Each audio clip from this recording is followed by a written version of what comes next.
Welcome to another presentation of Under the Macroscope. Today, I want us to take a close look at voting rights in America. Who in America actually has the right to vote?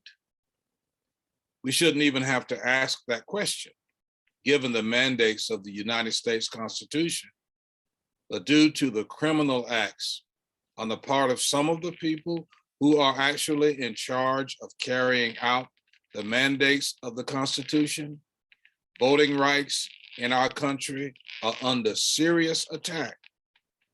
During his lifetime, as did so many others, Representative John R. Lewis fought extremely hard for the right of all people in America to have the right to vote in elections at every level.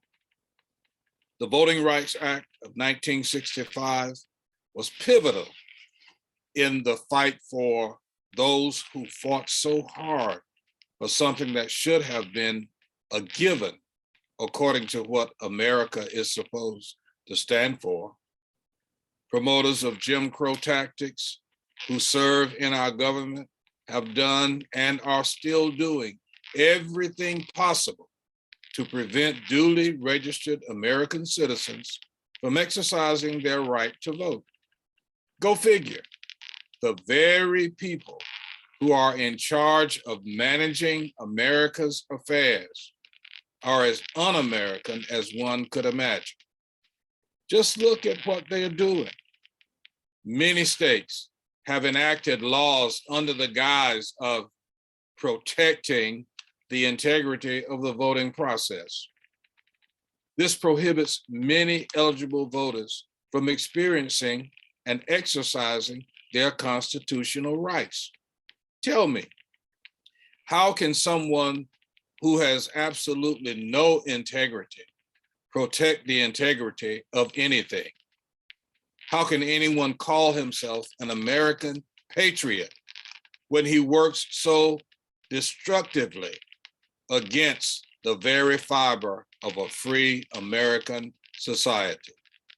Just over 100 years ago, women in America faced the same kind of discrimination. Now, there are ignorant and stupid women in government and in communities at large who are participating in the oppression of other citizens. Are they so blind and stupid that they cannot see that women still have yet to attain full citizenship? A woman is still paid less than a man for the same job. A woman is still passed over for promotions simply because she is a woman. Do they think that they are in and can now put their knee on someone else's neck? This is the same brain dead disease that is plaguing Blacks in America as well. Some of us think that we are in and have joined forces with our oppressors, keeping all of the, quote, lessers underfoot. It is truly amazing that someone could do this, regardless of color or gender, and still call themselves intelligent. Many so-called suffrage movements excluded Black women because white women were ignorant enough to think that they mattered more than Black women, while still being forced to look up through the proverbial glass ceiling. Ignorance is expensive. We cannot go backward. We must continue the fight for justice, even though it appears that there is no justice.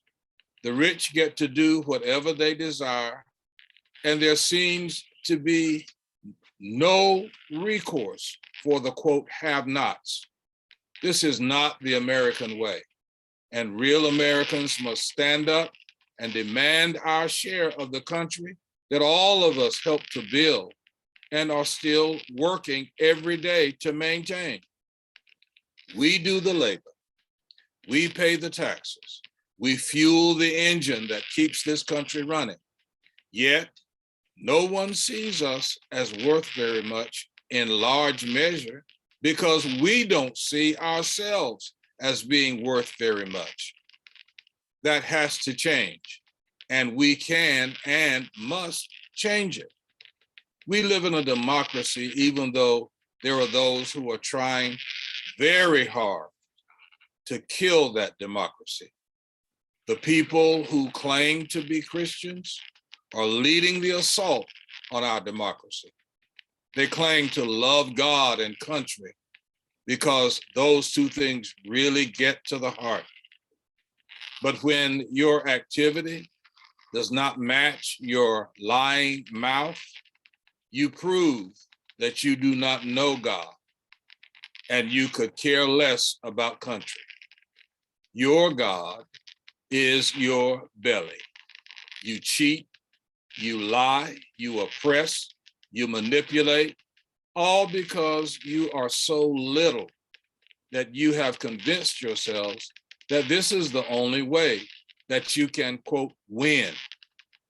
There's a Mackin proverb that says, cheating in an attempt to gain an unfair advantage is one's admission of one's self-assessed inferiority.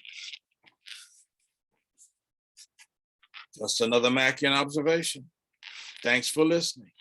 Follow me on Facebook at Under the Mackroscope.